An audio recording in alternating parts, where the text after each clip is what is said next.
Street of Hormuz में तेल के जहाज पर भयानक हमला कर ट्रंप को भड़का दिया है। ईरान ने यह ऐलान किया है कि बिना उसकी मंजूरी के कोई भी हॉर्मुज से गुजर नहीं सकता। उधर ट्रंप पहले ही ऐलान कर चुके हैं कि हॉर्मुज में ईरान ने हमला किया तो समझौता टूट जाएगा। इस बीच लेबनान में हिजबुल्लाह लड़ाकों ने इजरायल को जबरदस्त टक्कर देनी शुरू कर दी है। हिजबुल्लाह चीफ ने धमकी दी है कि बस कुछ ही दिन में वो इजरायल को मार भगाएंगे।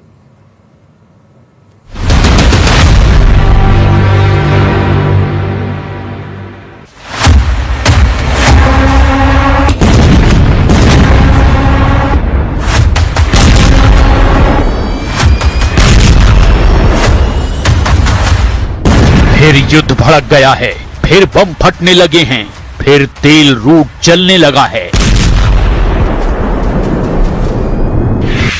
इस बार हमले की पहल ईरान ने की है। इस बार सुप्रीम लीडर मुस्तफा ने ट्रंप को गुस्सा दिलाया है। हॉर्मुज में ईरान का भयानक हमला शुरू।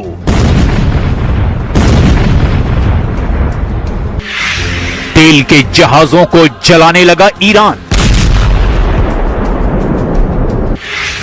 ऑयल रूट के चोक पॉइंट पर फंसे ट्रंप। 11,000 लाशें देखकर डर गया अमेरिका। हॉर्मुज में ईरान ने अपनी ताकत का एहसास करा दिया है। ओमान तट पर ईरान ने धमाका किया है। ईरान के हमले में तेल टैंकर जल गया है। अमेरिका ने आरोप लगाया कि ईरान ने सिंगापुर के तेल के जहाज को उड़ा दिया। सिंगापुर मैरीटाइम अथॉरिटी ने कहा कि सिंगापुर में रजिस्टर्ड एक कंटेनर शिप पर हॉर्मुज में हमला हुआ है। एवर लवली नाम के इस जहाज को सिंगापुर के समय के अनुसार रात 10 बजे निशाना बनाया गया। बयान में यह भी कहा गया कि जहाज पर मौजूद सभी कीस क्रू मेंबर की जान बच गई है। इस्लामिक रिवोल्यूशनरी गार्ड ने हॉर्मुज में हमला करके ट्रंप के होश उड़ा दिए हैं, क्योंकि अमेरिका ने ऐलान किया था कि अब हॉर्मुज खुला है, ईरान हमला नहीं करेगा। लेकिन जब हॉर्मुज की जगह नए रास्ते से तेल सप्लाई की जानकारी ईरान को मिली, तब से सारे समीकरण ही बदल गए हैं। अमेरिका से डील के बाद हॉर्मुज पर कब्जा बरकरार रखने और टोल वसूली करने के लिए ईरान ने एक्शन ले लिया है। जिस हॉर्मुज स्ट्रीट को दुनिया तेल की लाइफलाइन कहती है, उसी हॉर्मुज को अब ईरान अपना नया एटीएम बनाना चाहता है। इसके लिए ईरान तुर्की मॉडल को अपनाने की तैयारी में जुट रहा है। द वॉल स्ट्रीट जर्नल की रिपोर्ट के मुताबिक जैसे तुर्की स्ट्रीट से गुजरने वाले जहाजों से तय नियमों के तहत टैक्स वसूली करता है, उसी तर्ज पर ईरान हॉर्मुज के लिए अब एक नया मैनेजमेंट सिस्टम चाहता है। ईरान चाहता है कि हॉर्मुज से गुजरने वाले जहाजों से सुरक्षा, नेविगेशन और पर्यावरण सेवाओं के नाम पर शुल्क लिया जाए।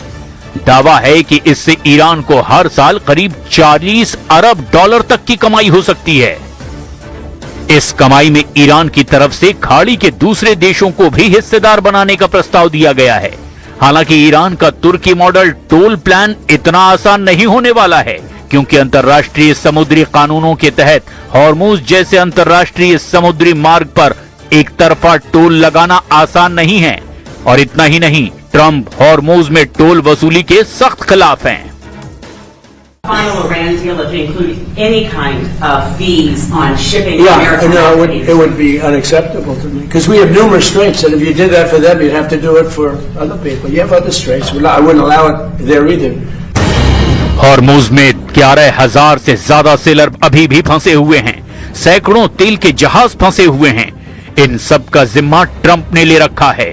लेकिन ईरान जिस स्टाइल में आगे बढ़ता दिखाई दे रहा है, उससे अमेरिका की मुश्किलें भी बढ़नी तय है। अमेरिकी एक्सपर्ट प्रोफेसर डेरेक जे ग्रॉसमैन ने ट्रंप को जमकर फटकार लगाई है। ग्रॉसमैन ने कहा है कि ईरान ने हॉर्मुज में जहाज पर इसीलिए हमला किया क्योंकि यह शिप ओमान के तट से होकर गुजर रहा था, ईरानी जल क्षेत्र से बच रहा था। इससे ये एक बार फिर से साबित हो गया कि ईरान हॉर्मुज को चोक पॉइंट मानता है। ट्रंप, धन्यवाद इस बेवकूफी भरे और खुद को हराने वाले युद्ध के लिए। अमेरिका को अब एक बार फिर से ईरान से जंग लड़नी पड़ सकती है। ईरान के साथ हिजबुल्लाह ने भी दुश्मनों को ललकारना शुरू कर दिया है।